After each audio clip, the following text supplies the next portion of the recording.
Welcome to another Dangerous Futures Club dialogue. Joining me today is Noel Kammermann, who's the Executive Director of Loaves and Fishes right here in Sacramento. And I'm just going to jump right in. Noel, if you could just tell me a bit about where you come from, like where you grew up and how that has led you to the path that you're on now. Sure. I grew up in the Midwest.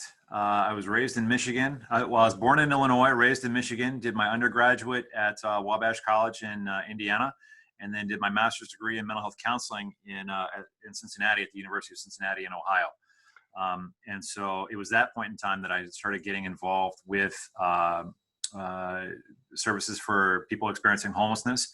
I was doing some individualized one-on-one counseling with folks that were out there on the streets in downtown Cincinnati. And once I started doing that, I saw that there was a definite need there.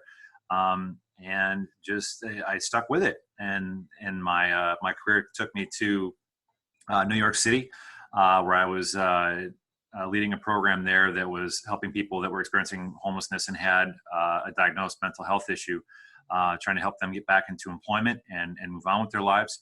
And then kind of climbed my way up there a little bit there, found myself into management, and then was out in Lower Fairfield County, Connecticut, just over the Connecticut border from New York, not very far from New York City at all, and was doing much more residential work there. So running shelters, transitional housing, permanent supportive housing, rapid rehousing programs, and affordable housing programs.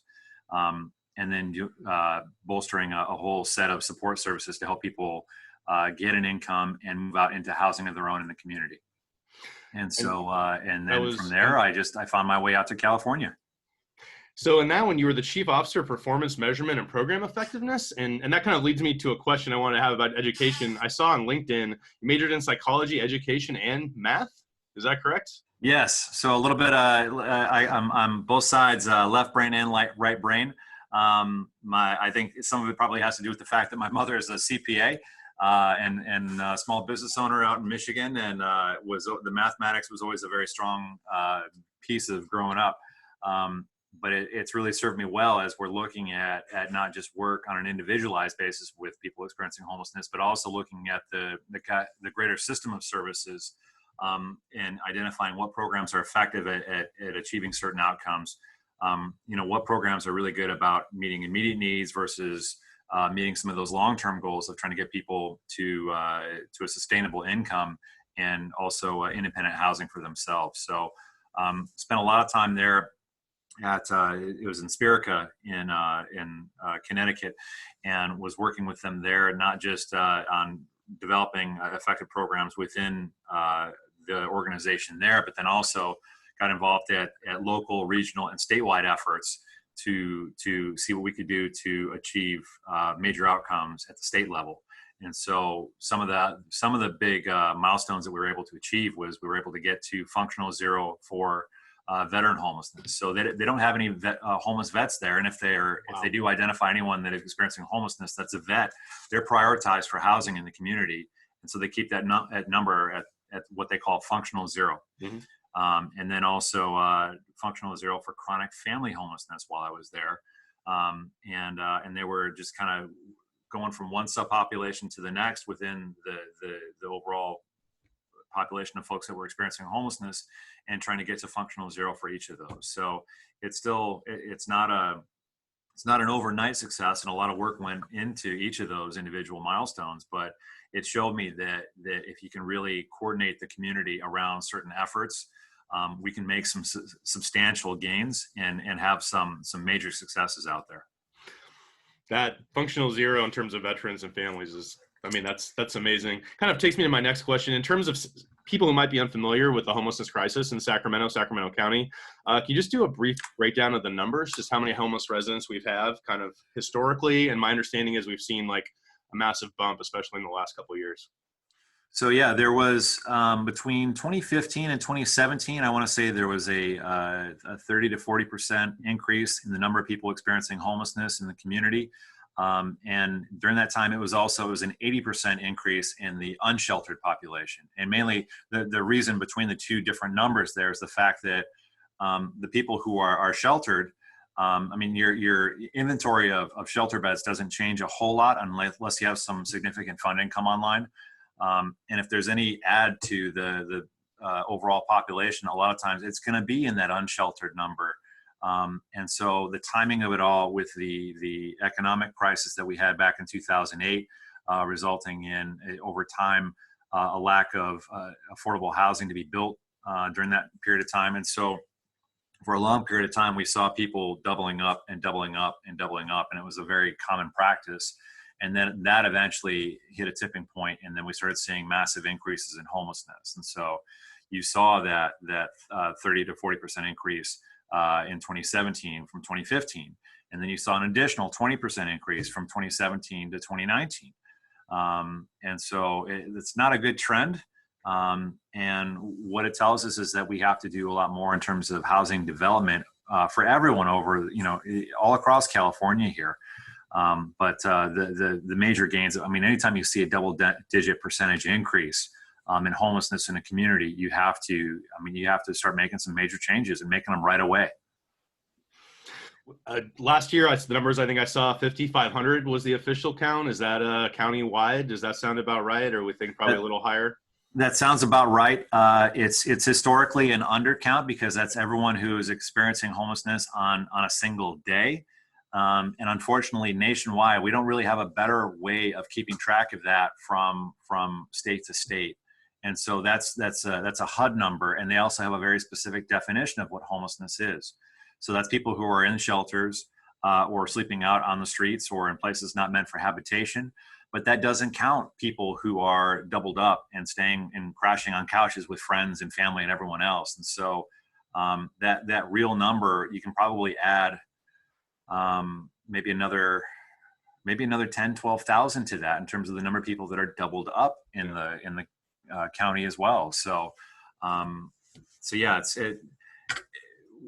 it's often the devil's in the details on these things. And a lot of times if you have a very narrow definition of what you're counting, it's going to be a historical undercount for what it is that you're trying to look at.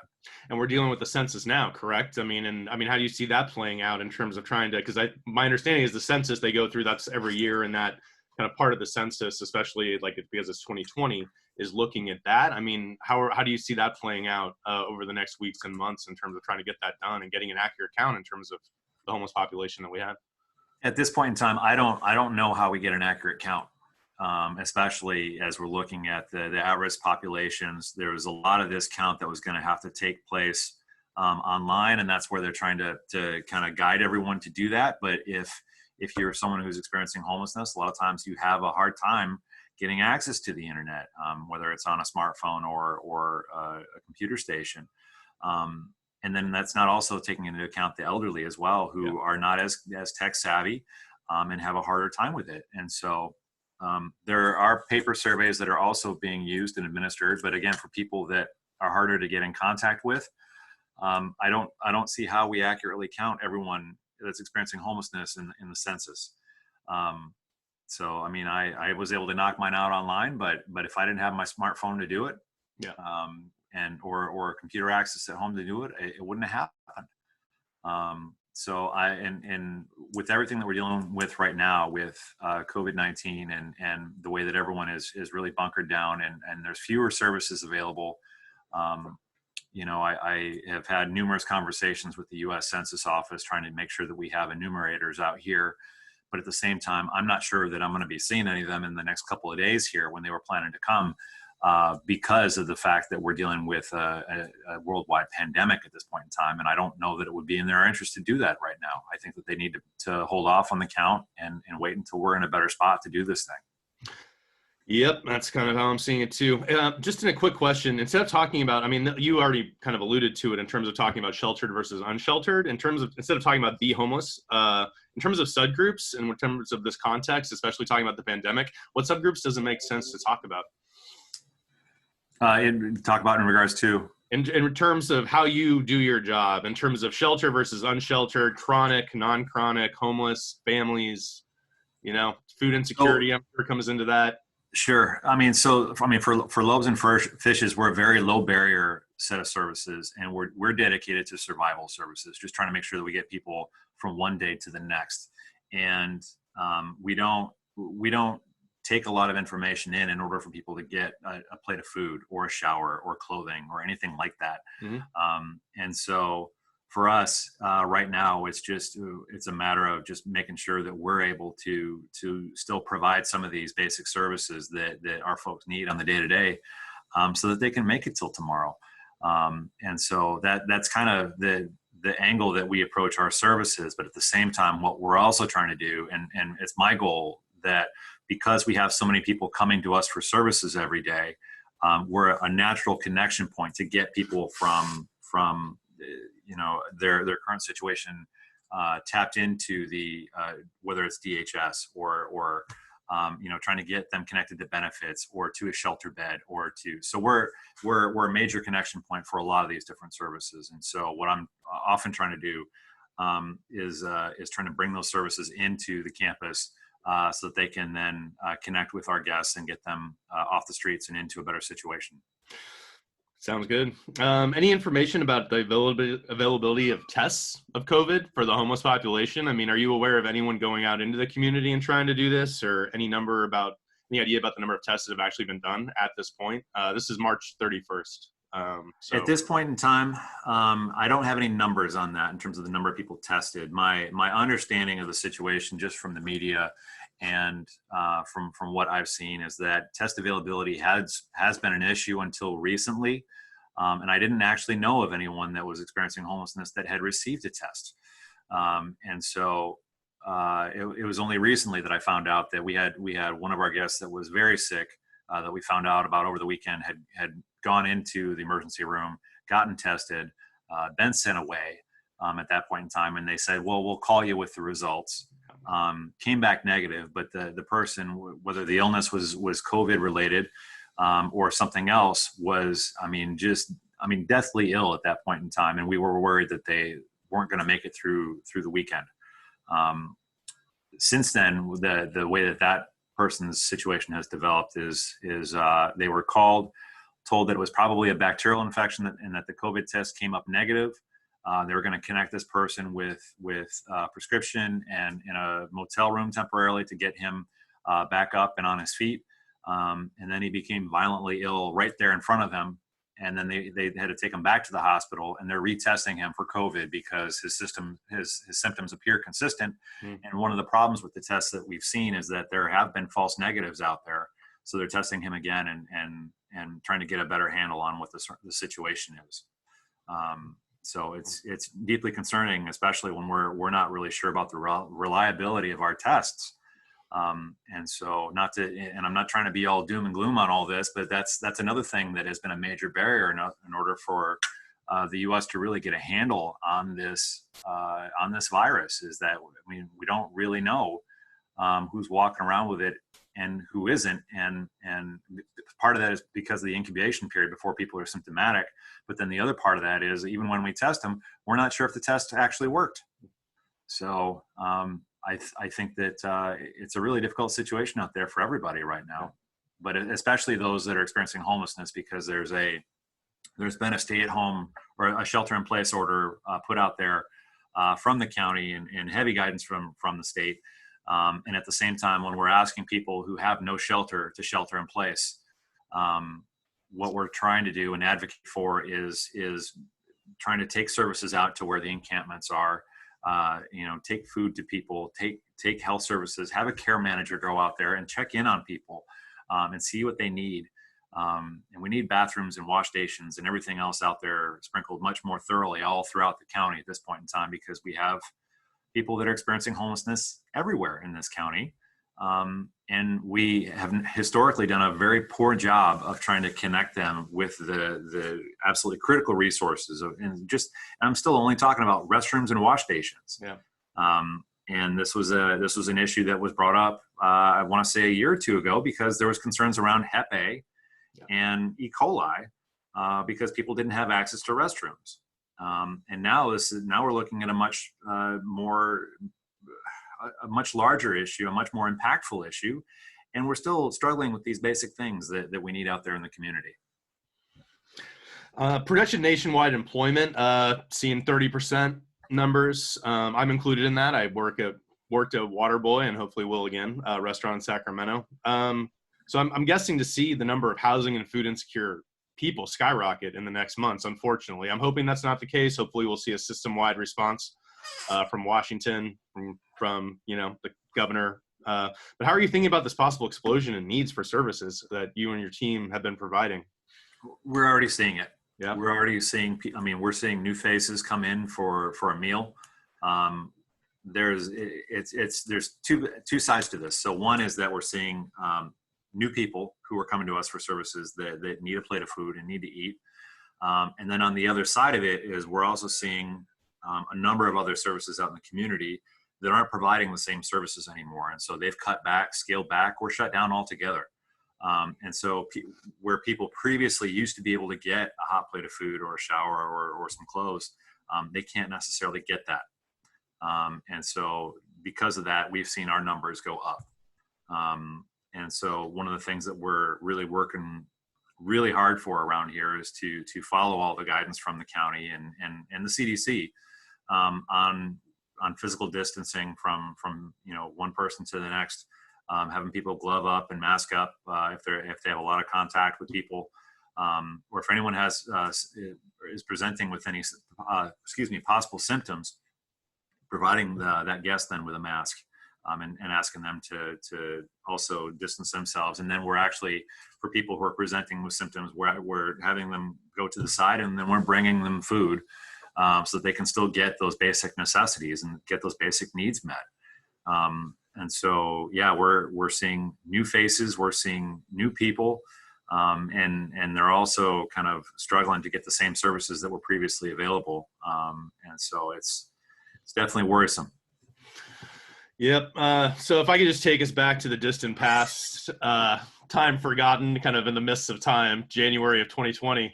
From your website here, we've got a list of the programs that you've historically offered. I was just going to ask you quickly to kind of talk about these a little bit, kind of what you've traditionally done with these, and then how the COVID epidemic and the pandemic is kind of affecting your ability to offer these services today. Sure thing. So I'll just work my way down the column here. So on the advocacy front, we are still essentially that's a one-person program, and we are working like heck to hear from our guests on the day-to-day, and communicate their needs, their struggles, all of that, and advocating for our guests with the local elected officials, whether that's City Hall, whether that is the county supervisors, whomever. And so we're still definitely active on the advocacy front. Anarchist Haven is a on-site kennel where our guests can check their pets in and then go throughout the campus and receive other services. We have it open on a limited basis and just on a very case-by-case basis at this point in time, but we've still got some folks that need to check their pets in and come on site. So that one is still up and running.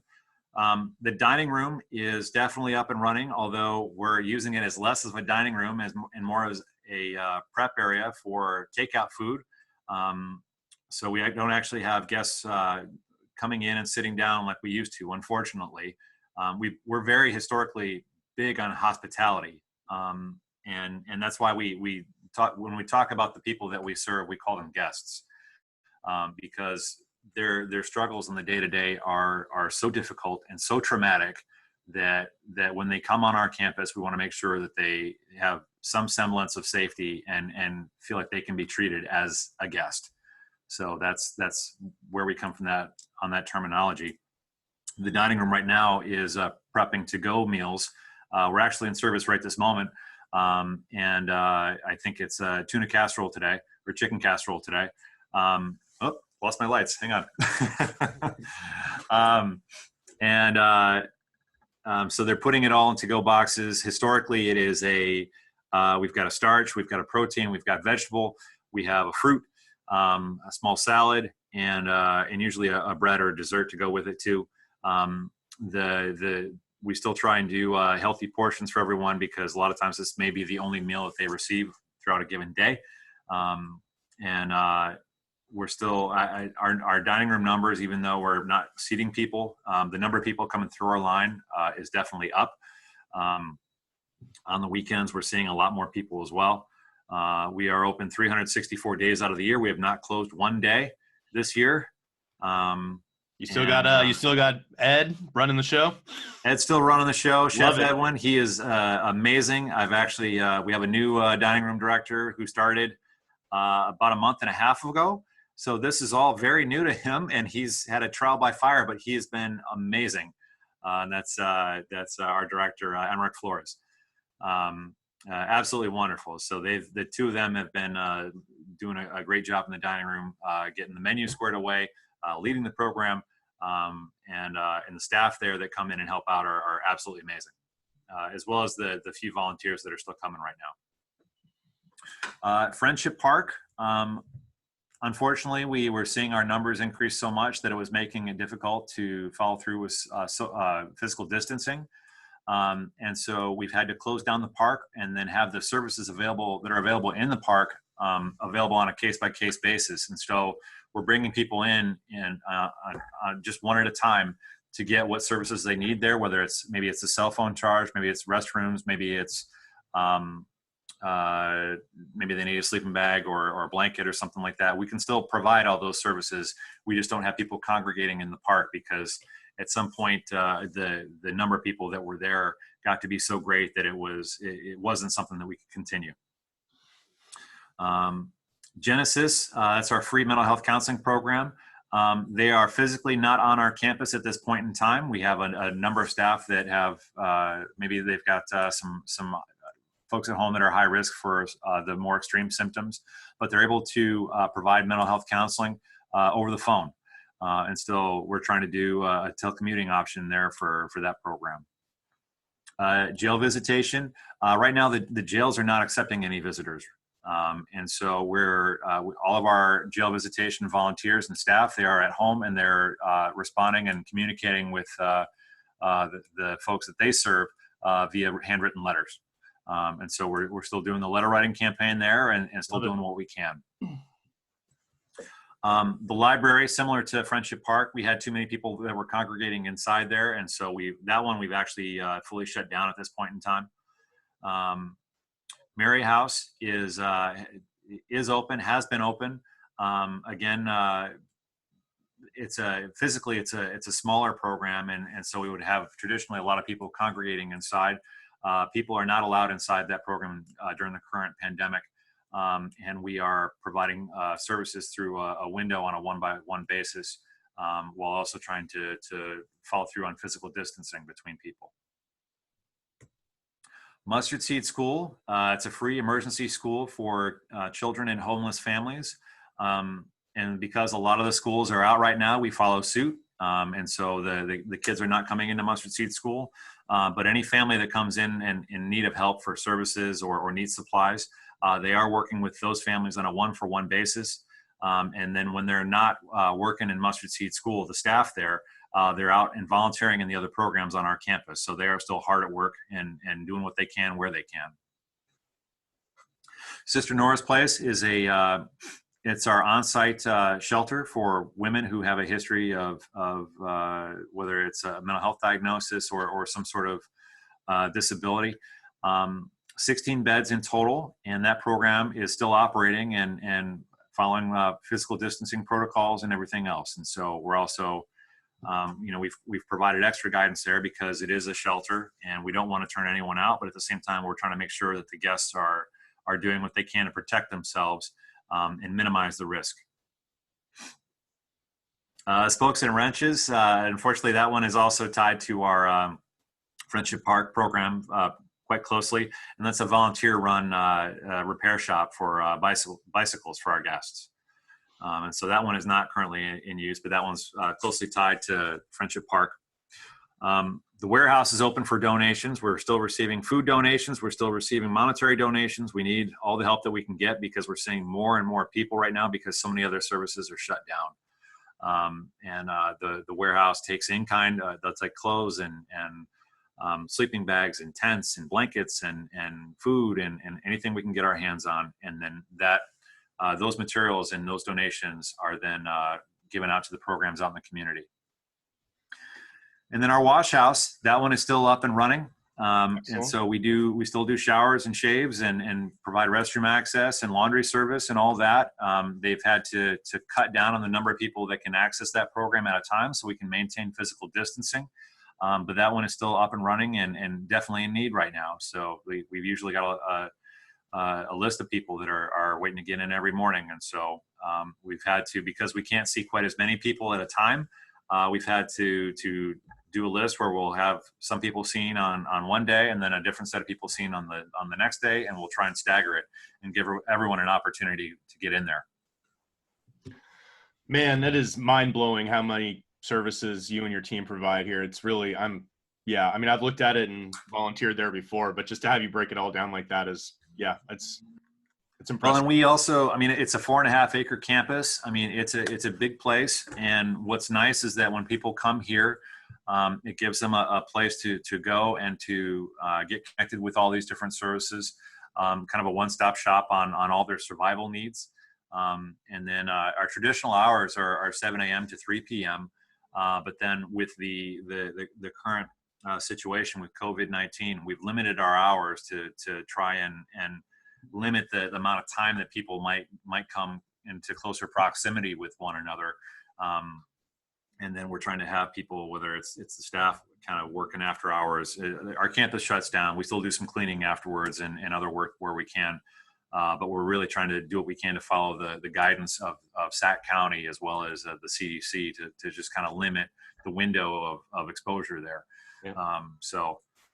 It's been an experience trying to find our way through this and figure out how to continue our operations in a manner that takes all the guidance into account on COVID-19. Yep. Let's jump into COVID-19 a little bit. So we have a new team working on the pandemic response in Sacramento, which is my understanding. It's the Sacramento Homeless COVID-19 Response Team. This is a little informational flyer they put out last week. Sacramento County, the City of Sacramento Steps Forward, and then the Sacramento Housing and Redevelopment Agency. And it's just a 2-pager. The actions to date, some positive things: 200 beds to existing shelters, operationalizing 200 motel rooms, sanitation supplies, food and medicine, a conference call on safety protocols, and then some housing choice vouchers. And then down here, we have some things that they're working on. Projects currently underway and some key actions. And I imagine you have a unique kind of perspective on this. What's your take on what you're seeing with these guys and the response so far? Well, so far it's taken a little time for them to get together, get coordinated on exactly how they're going to pull it all off. Mm-hmm. And so I haven't been privy to many of those conversations. They did reach out to us. So SSF with this effort reached out to Loaves and Fishes on the food front, because if we're going to try and encourage people to shelter in place, and they have no shelter, they're going to need a number of different services where they are in the different encampments. And so Sacramento Steps Forward reached out to us about the possibility of additional boxes of food, and wanted to know, would we be able to help out with that? And so we were able to work out something so that we're going to, I think initially we were talking about doing 400 to 500 extra meals every day, put together, and that they would deliver those out to people that were in encampments in the community. Nice. And so I don't have a start date on that yet. It sounds like it's going to happen here pretty quick. Yep. And I just told them, I was like, look, I need a day or two to prep my dining room here and make sure we have everything on hand that we need to crank those out. But you say when, and we're game. We'll do this. So, but it's there's certainly a lot of services that they have to take out to people where they are. And so when you're looking at the major needs out there, there's hygiene concerns. So people need access to restrooms, wash stations, and trash cans and trash receptacles. There's major hygiene needs out there. And so again, because someone is trying to stay where they are in an encampment doesn't mean they have access to a shower. Yeah. And so some of this is where people come to Loaves and Fishes for access to some of these programs, mm-hmm. and services.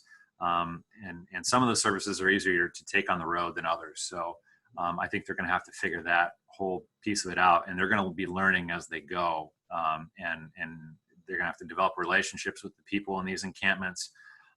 But if they go out there and they start dropping in restrooms, wash stations, and start bringing a hot plate of food, they're going to make a lot of they're going to build a lot of goodwill in that process, and I think people will understand what they're trying to do and how they're trying to help. Yep, that makes sense. Just in terms of the food and the food banking, I saw something that on March 20th, the governor announced the deployment of the National Guard to be on hand to help in terms of food banks during this crisis. I mean, I don't think you're traditionally defined as a food bank, but have you heard anything about this in terms of National Guard coming in, kind of helping out? So I saw an article today in the Bee, I think, where the National Guard were there at Sacramento Food Bank, and they're putting together food boxes for people. That's great. They haven't reached out to us, but we're not technically a food bank in that way. We're a major dining facility, and people might think of us as a soup kitchen, although I like to think that we do a lot more than just the food there. So there's so I don't, no one's talked to me about bringing the National Guard in for help. Usually we have our own army of volunteers. A lot of those are folks who are a little bit more elderly and fall into those high risk categories if they have health issues as well. And so we've had a number of volunteers stop coming to Loaves and Fishes, which in some cases has been difficult, but in other cases we kind of needed them to stop anyway, because the number of volunteers that would come in and help out every day was absolutely amazing. But in order to do what we need to do and maintain physical distancing, we can't have that same number of bodies there. So where we previously would try and have 25 volunteers on hand at any given time, at this point in time, I think we're looking at just a goal of 6. Wow. And we're still, we're running lean, but we're running very effective. The people, the staff that are on hand, and the volunteers that do come in, they are absolutely amazing. They're working their tails off, and they are still doing what they can to help our guests. So, but yeah, it's definitely been something else to kind of wrap our hands around this one and find our way forward, because we've been doing this for years, and providing services for 37, almost 38 years now. And I don't think that we've ever seen anything like this in our lifetimes. And so this is all very new to a lot of the staff, a lot of the volunteers, and everyone's just kind of trying to find the right way forward on it.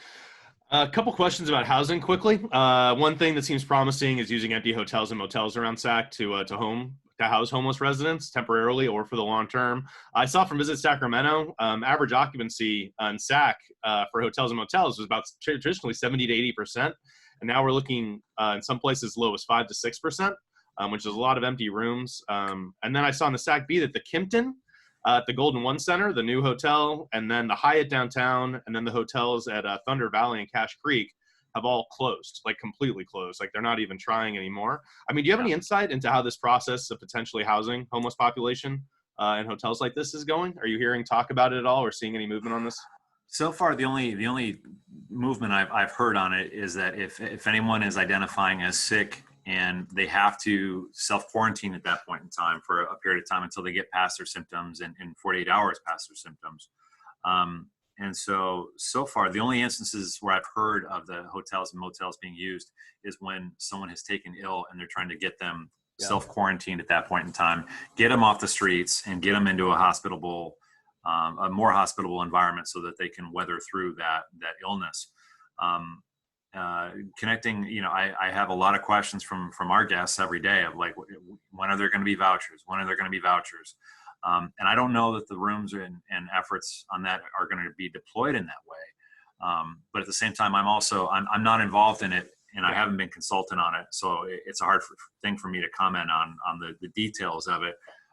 But just from what I've seen, I think that they're targeting people that are presenting as sick, and starting from there. Quarantine option only. Yep. Yeah, I think they may also be trying to prioritize families with kids, trying to get them indoors temporarily as well. And that's how they've traditionally operated in the county anyway, where if they have a family and they can't get into shelter, a lot of times they'll park them in a motel room if possible.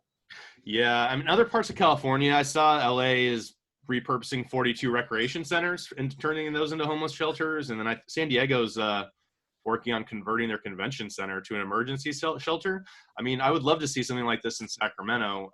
Again, this is not something you focus on. Have you heard anything about that? Or do you have any ideas about what barriers or roadblocks might exist in SAC that are preventing us from kind of moving in this direction? I mean, it's hard to say, because historically there's a lot of NIMBYism in the different communities, and people, traditionally want to help people that are experiencing homelessness. NIMBY is a not in my backyard, which is kind of overarching theme where we want to help people. We just don't want to do it close to us where it's going to affect us in any way, basically. Yeah, sorry. I'll explain my acronym. Absolutely. So historically there's been that. And I think there's definitely a lot more traction to get a lot of services into play at this point in time because of the crisis that we're facing right now. And so they may be able to make some major inroads on some of these efforts, but we really need the electeds to really make some of these things happen. Now is kind of the time to strike while the iron is hot. Get some shelters up and running and moving on this. Get different services available.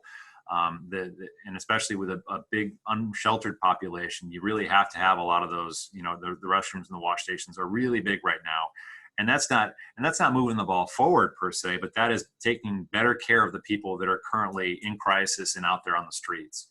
And so, when we look at the long run on this, you got to look at housing development policy. You have to look at inclusionary zoning, yep, and what that percentage of affordable housing that has to be built with any new series of developments.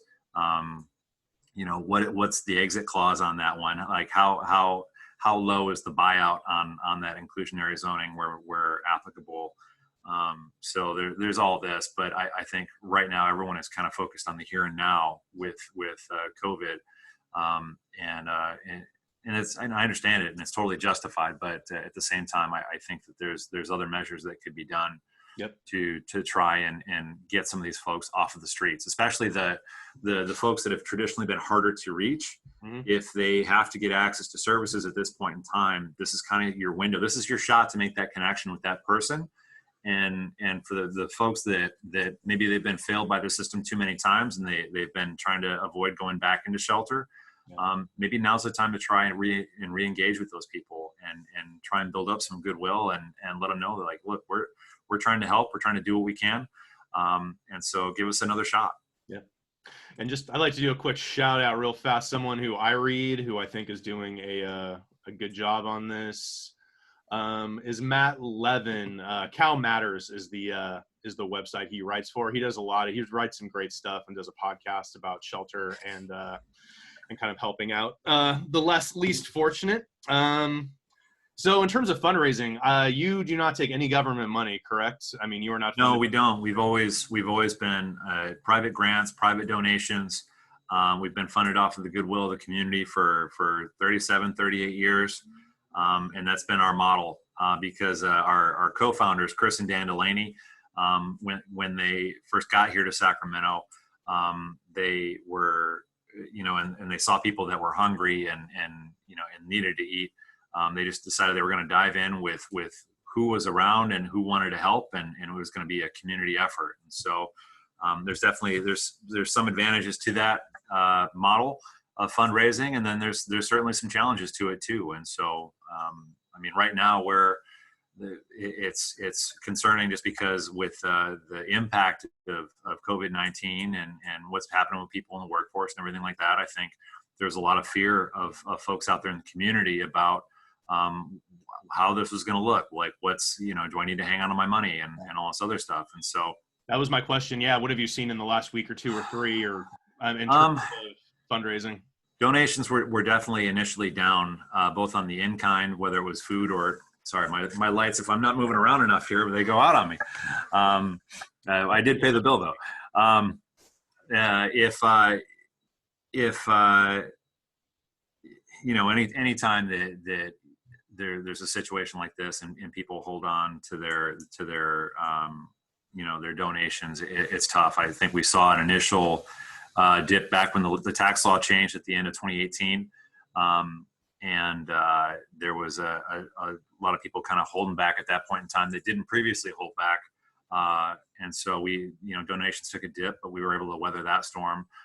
When COVID initially hit, I think we were good at the beginning, and then donations definitely took a dive shortly thereafter. I think as people saw how the shelter-in-place order and things changing from one day to the next definitely gave folks a lot of anxiety and concern, and I totally understand it. Yeah.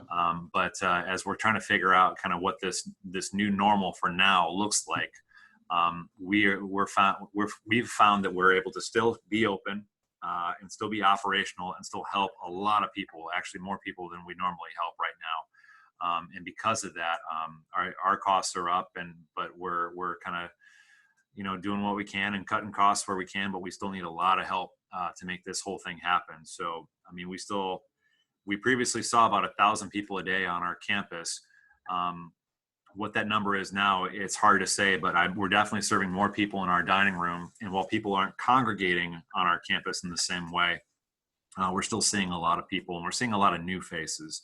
And so whatever help we can get from the community, we are most appreciative of. And so we're still moving forward as quickly as we can on it. I'd like to talk about in-kind donations in 1 second, but you talked about volunteers. So you're running leaner for sure. I mean, do you need more volunteers at this point? I mean, and if you do, are you looking for people with specific sets of skills that you're looking to deploy?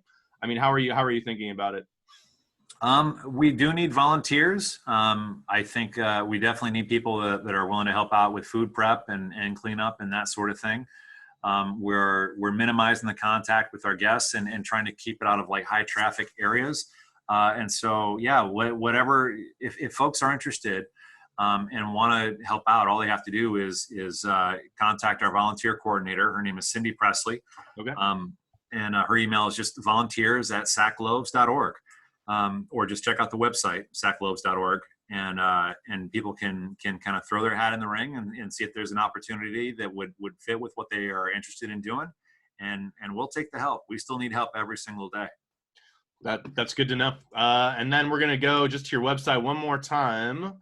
And this is your needs list page on your website. You have a list of ongoing needs, and then there's a spring 2020 needs list. If you could just, I mean, I know you probably need everything, but are there certain things that you're really seeing that you really like a massive spike in demand for, that if people want to help out and they're going to do just one thing, like what are some things that people should consider?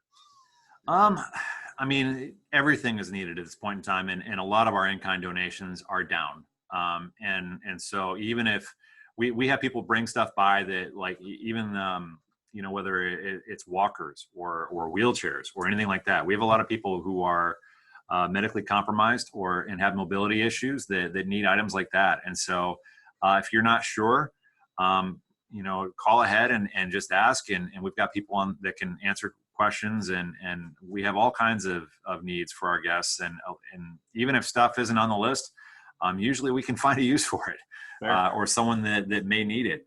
And so we'll figure it out on our end. Right now, I'm working on trying to secure some additional, rubber gloves, N95 masks, and hand sanitizer for sure, especially the individually packaged stuff that is easy to hand out to people. That's really important, especially in the current pandemic that we're facing right now. All of this other stuff that's on this list, it's all absolutely needed. Okay. Because if it's more hygiene related, it'll often get handed out, whether at our Mary House program or the Wash House or Friendship Park.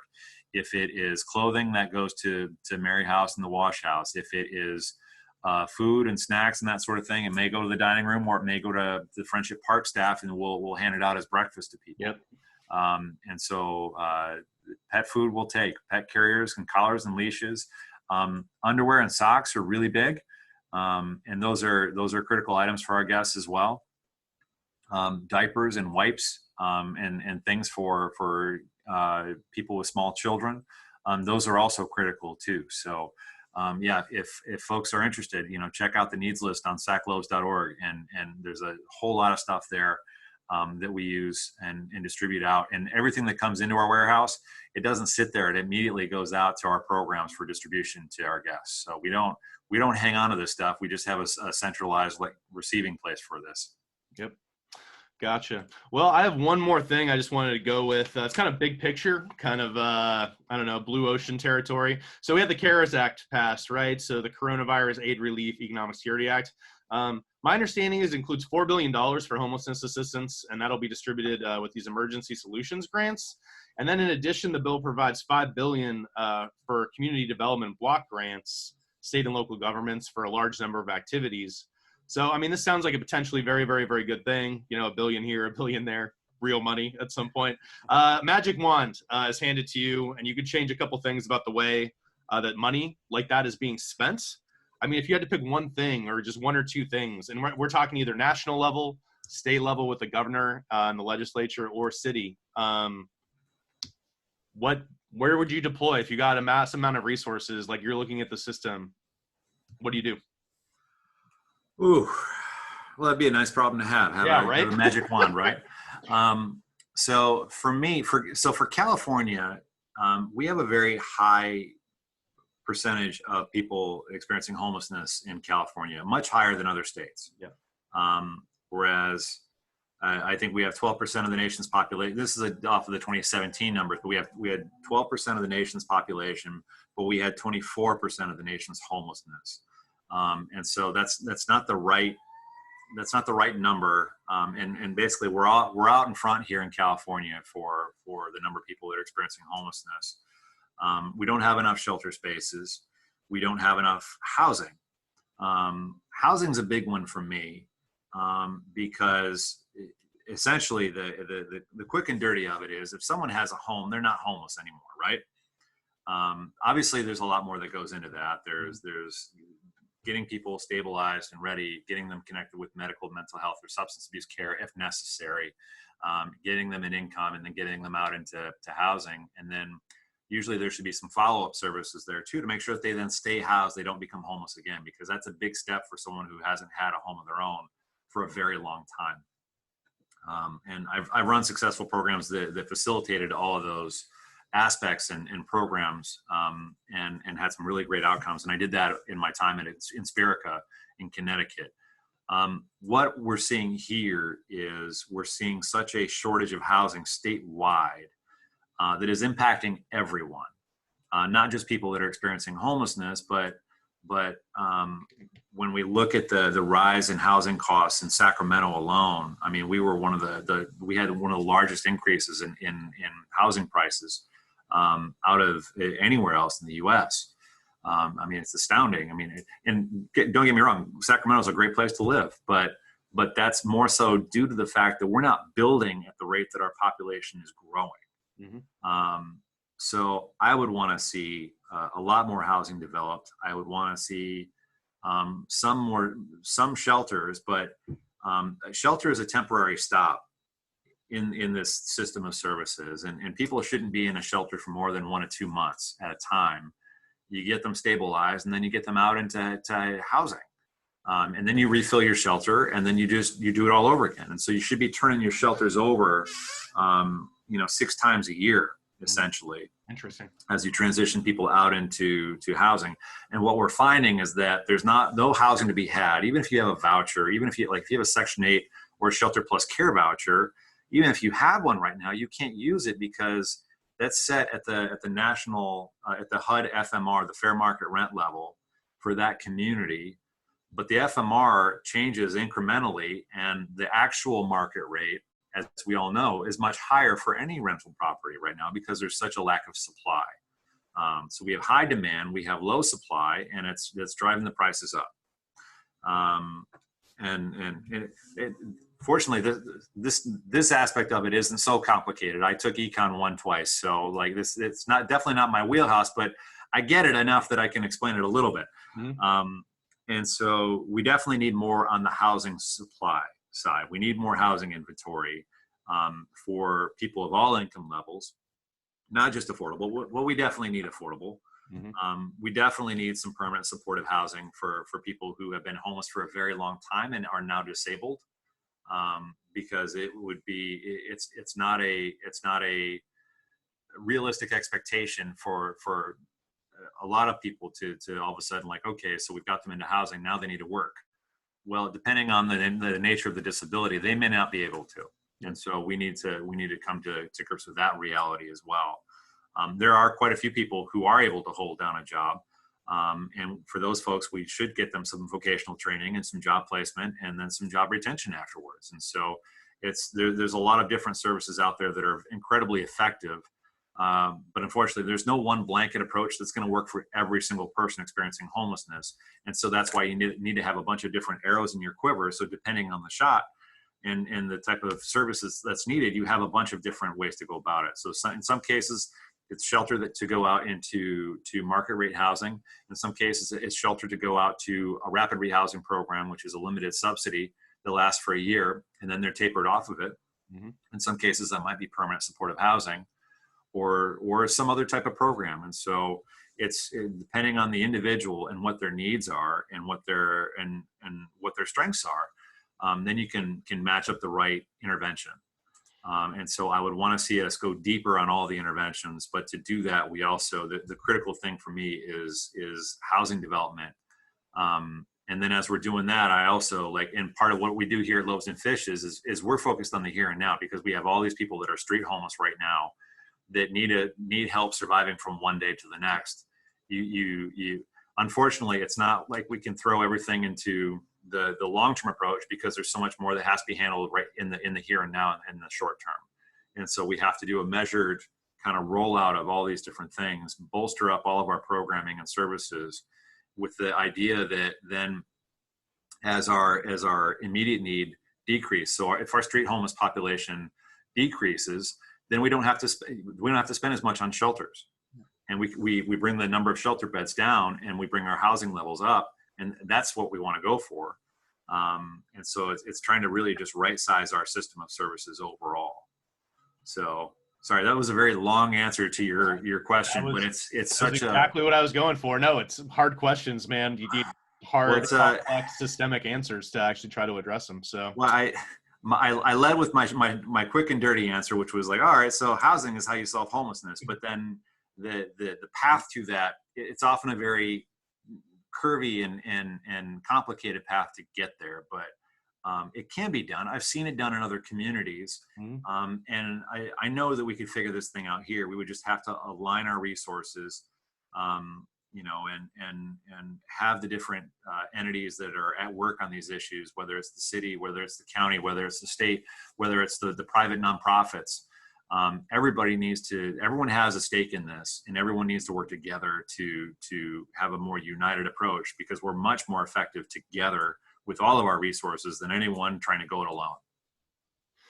That is a beautiful sentiment, and we can end on that. I mean, do you have anything you wanted to throw out? Anything you didn't get to say, or No, I would just, at this point in time, for the folks that are watching and listening, I would just say that look at what the different services are, especially for folks that are experiencing homelessness are in your community.